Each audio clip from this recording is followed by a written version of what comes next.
Well, thanks for staying with us here on News Desk. Let's talk about the day today, the reason it's a holiday, Constitution Day today. We will be talking to Mr. Justice Tremsai, who is a law lecturer. Also, we'll be speaking to Joseph Osei-Wusu. He's a lawyer, First Deputy Speaker of Parliament and also Member of Parliament for Bekwai constituency. But first, let's speak with Justice Tremsai, who joins us via phone. Hello, good morning. Thank you for your time. Good morning. Good morning to your listeners. First of all, can you share with us your thoughts, the fact that today is Constitution Day? Do you even understand it? Thank you. So, reading from the public statement that was issued by the government, I think a few days ago, we get the understanding that the day is set aside to mark the coming into force of the 1992 Constitution, under which the current democracy operates. And also, the statement made mention of the fact that we, the people of Ghana, having operated this constitution for the past 2 or so decades, we need to remind ourselves of the commitment every year on this day. So that is the understanding that I have of the day. Do you share in, for instance, the significance of the day? I mean, we've been doing this since 1993. Just last year, we were 25 years with our Constitution. We talked greatly about it. Why should it be a holiday today? But issues of holiday, I'll address this question from two perspectives. Okay. One perspective would have to do with the political context, and also the other perspective would have to do with the significance of holidays generally. Now, holidays are usually set aside as a reminder of significant events in countries or nations' lives. In that light, I think January 7 being the day on which the 1992 Constitution came into force is a significant day which satisfies the need to have that day marked as a holiday. Now, I'll move to the political dimension to the discussion. When you put it within a context where holidays have been revised, more or less revised, with some of the known days taken out, like the Republic Day, for instance, and all the political discussion that went or during and after the day has been set, then there are issues to discuss. For example, the two ideological claims that we have in Ghana, that is the left and the right, let me put it that way loosely. It appears the NDC, the EPP, and the other two seem to be on the left.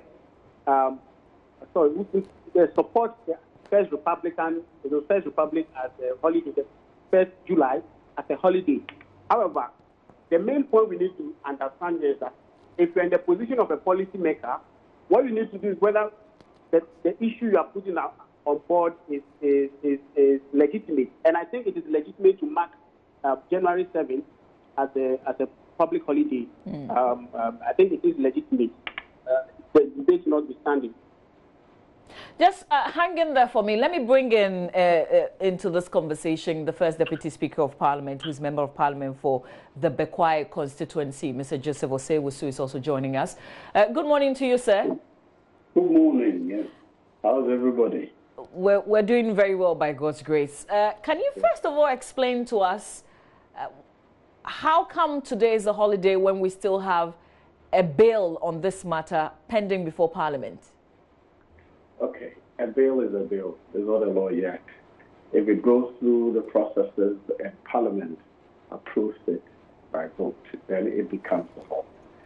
The intent was to amend the Public Holidays Act by that bill to include this day. Now, when it came to Parliament, the committee in Parliament that is supposed to critically examine and advise the House decided to do a public hearing. So at the time Parliament was adjourning, the report had not come before the House to go through the motion to determine whether it will pass or not. However, the power to declare a holiday is also available to the President through executive instrument, which is another legal process. And so while the waiting the passage of the bill, the President considered it important that we start today. And so the President, by executive instrument, declared today public holiday. That is the legal process by which they was declared a public holiday. Mr. Joseph, so can you explain to us again why Parliament thought it was important to have a public hearing on this matter? Well, it is part of our process that matters which we think, or the House thinks, that public input may be necessary. And indeed, it is a practice that most often we advertise that this bill is before this particular committee.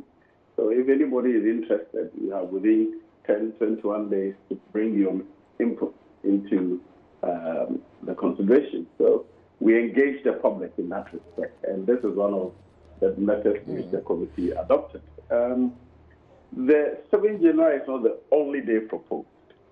There are other days proposed. There's a 4th August as well. Yes. Okay. But I think the committee considered that public input would be necessary.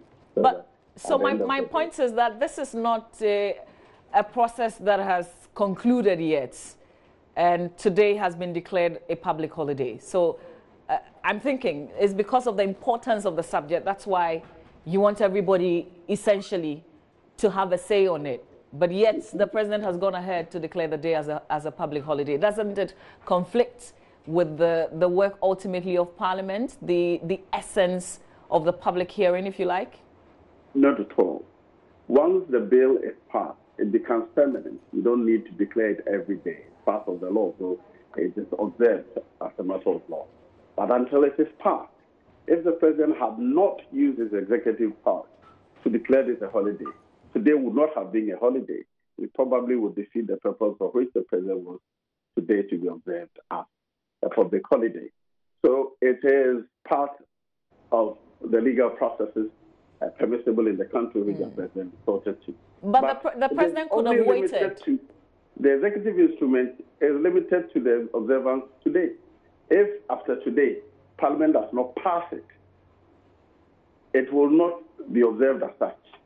That is why this is the executive instrument serves only the limited purpose of declaring today a holiday. Finished. But then the more permanent one is what Parliament will go through the motions and may or may not. It sounds like the president was in a hurry, would you say? I'll beg to differ. You know, it's been 25 years since we started this constitutional arrangement. So Parliament itself, the whole of last year, celebrated the 25th anniversary of the Constitution and the coming into force of Parliament. So I think it is in commemoration of the anniversary. In fact, the 25th year was last year, and it is in commemoration of that, probably, that the president considered that we should start observing it as a public holiday. And if you ask me, it is truly befitting as such. There is no other more important for any person who lives under this democratic dispensation and a constitutional dispensation than this day, the 7th of December. Mr. Joseph Osero, so just hang in there for me. Let me cross over and speak to Justice Stremsai. Your thoughts, Mr. Stremsai, on the processes in Parliament and what is happening now. Your thoughts on whether or not this could have waited till the entire process in Parliament came to a conclusion? Okay, so I would address this from two perspectives. Once again, a legal perspective and a good governance perspective. So from purely legal perspective, there are different sources of law that may guide us in this country. One of them is an act of Parliament. Another one, which is of a lesser weight, is the executive instrument that the Honorable MP spoke about. So the president has the power to declare a public holiday any day that he deems fit. So legally speaking, it is valid. The exercise of that power is valid and must be observed. Now, that aside, the next question is the issue of governance. Good governance.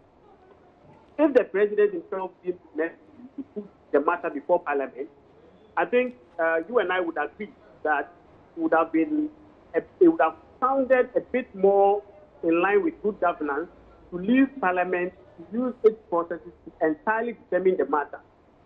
But then again, these are options that are available to the president. So in as much as we may question the duality of the exercise of the power which the president himself has initiated, I think we cannot question the legality or the legal validity of the exercise of the power in itself. So I agree with the Honorable Minister, Honorable MP, that truly the president's exercise of the power is legally valid, but we can question the good governance dimension of it. So let me just go back real quick to the first Deputy Speaker of Parliament. What should we be doing today? What's your understanding? What should citizens be doing in observing Constitution Day? A notice put out by the Minister of Information suggesting that there will be a public lecture in which the significance of this day will be discussed, looking back what we have achieved in the last 25 years or so, what is it that we have done with our democracy, our constitution, and what can be done looking forward. I think Ghanaians should focus on where we are now. How beneficial has our constitutional rule been to us? How can we make it better? Indeed, I think since 2001, NCC have been observing this day as a Constitution Day. They have been holding public lectures. I recall that in 2001, at that time, I was a chairman of MPP at the choir. I was invited to speak with the significance of the Constitution. So it is something that has been going on over the years, and I think we should continue to discuss the Constitution, give public education to Ghanaians, tell Ghanaians about their rights and responsibilities under the Constitution. And if you ask me, we should be asking ourselves, how do we fund all the things we need in the country? From my experience, we seem to want everything, but nobody asks the question where the money is coming from. So we complain about every little tax that we introduce in the country. Probably this is one day in which we should truly discuss the responsibilities of Ghanaians. Also about the challenges with this constitution, the 1992 constitution, the recommendations by the commission that was put in place. I mean, how do we progress? How do we address the issue of the challenges, the fact that the executive is too powerful, all the things that we talk about with regards to the constitution that we don't like? Yeah, I think the biggest hiccup to the proposed amendments or the report of the Constitutional Review Committee was a white paper that sought to bring the government's views and superimpose them on the views of Ghanaians expressed through the committee. I think that when it comes to the Constitution, changes must be negotiated by all sides. You know, if any one side decides that I have power, so I will do it as I choose, it's likely to generate the kind of stalemate we have, having regards to the almost equally divided political sides we have. So I think that those we consider challenging. There are views that I have expressed in the past, and I still stand by them, that some of the powers we've given to the president that I think should be held, exercised in consultation or with approval of Parliament, because the Parliament has a representation of all sides of the political. Isn't there a challenge there as well? Because the Parliament, as we have it, I mean, the majority is coming from the ruling government. What difference would that make? It will make a difference, because then even the minority would have the opposition to speak to the issues as they see it. And what people don't know, that truly in Parliament, over 90% of the things we decide are by consensus. So we truly agree, debate, negotiate in private before we come to conclusion. Because in the end, we expect that whatever it is that we decide upon, the House and the whole country should benefit from. So several bills, proposed amendments from the opposing side have been taken in and adopted as part of the bill, eventually will become the law. And I think that is the approach that we should emphasize more.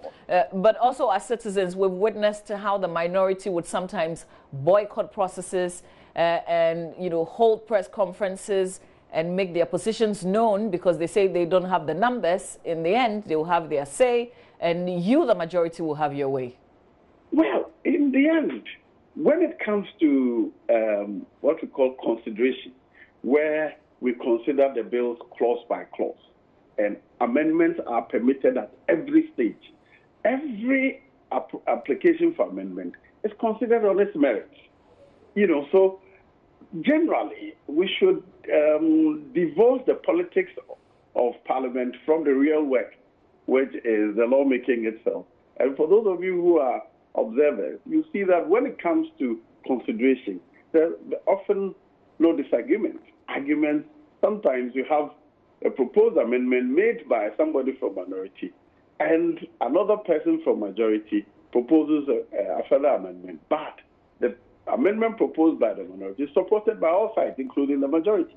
That is the beauty of it. But the general statements, which reflects the respective ideologies of the parties, are the ones which tend to be harped on by the press. So it makes it appear as if it's all disagreement. But I don't remember the days, or let's say we should look forward. The days when there were several walkouts have gone down considerably. In the last few days, there are very, very few things which one side or the other have walked out of them.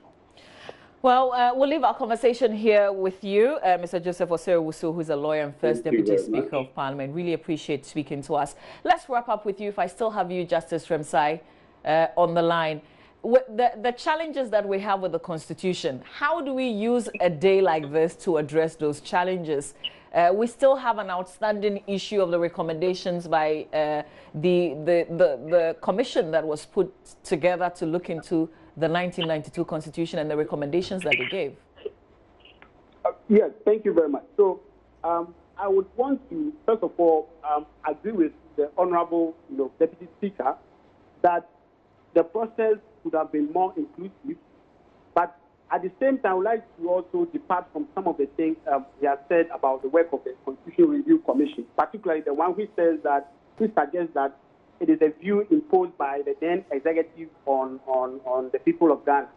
I think if you follow the work of the CRC, it is obvious that they had a consultation across the country, from town to town, village to village, hamlet to hamlet.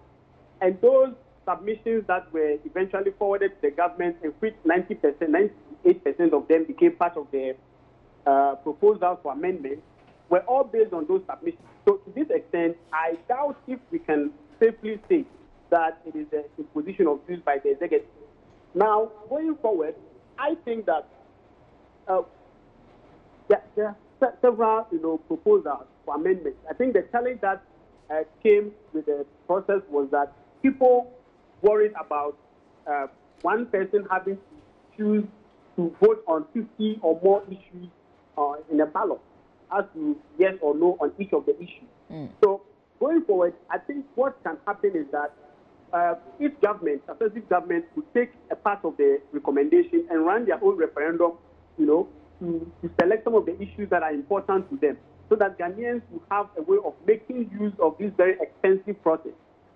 What I do not agree with is where the suggestion is to throw the whole thing away and start a new one, which I think would be unnecessary, really, because most of the issues still hold today. If you go around the country and you ask people about things, for example, decentralization, National Development Planning Commission, and all the issues that came up in 2010, 2011 at the CRC, those issues are still relevant today.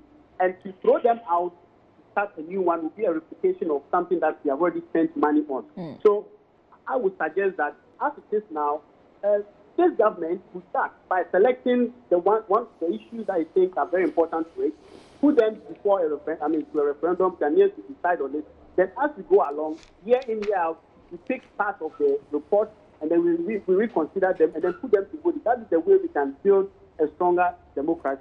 And on this day, I think the day is very important, and let's face it, we need to remind ourselves of the provisions of the Constitution, we need to remind ourselves that this whole exercise of democracy, this game that we are playing, is backed by a certain law called the Constitution of Ghana.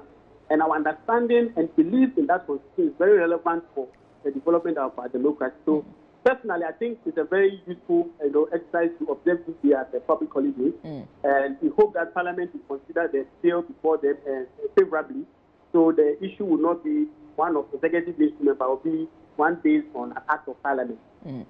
All right, we're grateful. Thank you for sharing your thoughts with us. That's Justice Shremsai. He's a law lecturer. Let's still stay with the subject a while longer because the Information Ministry has scheduled a lecture to commemorate the day and emphasis on the essence of the day. Here's Kojo Ponkroma speaking earlier on the AM show.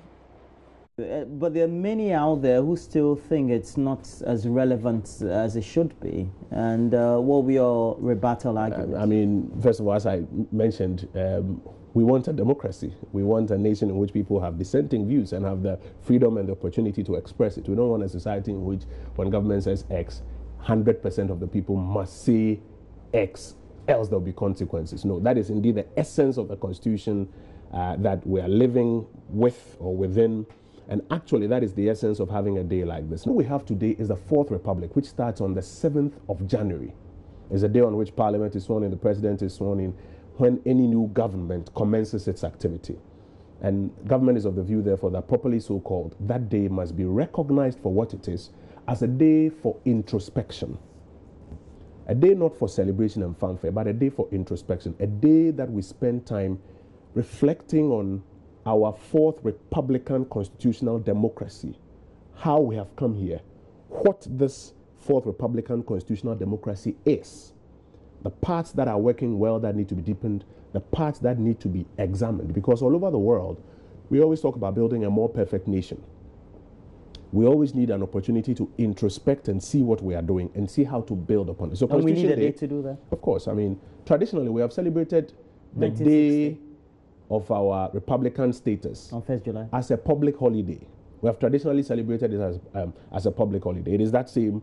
So it's just a substitution. It is that same recognition, but we are putting it in its proper context, which is the 7th of January. But it's not a day necessarily for celebration and fanfare and partying, but it's a day for introspection, and that's why from this year we're starting off with a public lecture series. Next year, you notice us add to it activities at the district level that cause all of us to come to that national consciousness and examine how we can build upon this democracy. Today, what we are doing, this media practice where you have the freedom to operate as a journalist and you can express opinions and ask questions and government will sit with you and respond. It is a product of the Fourth Republican Constitution.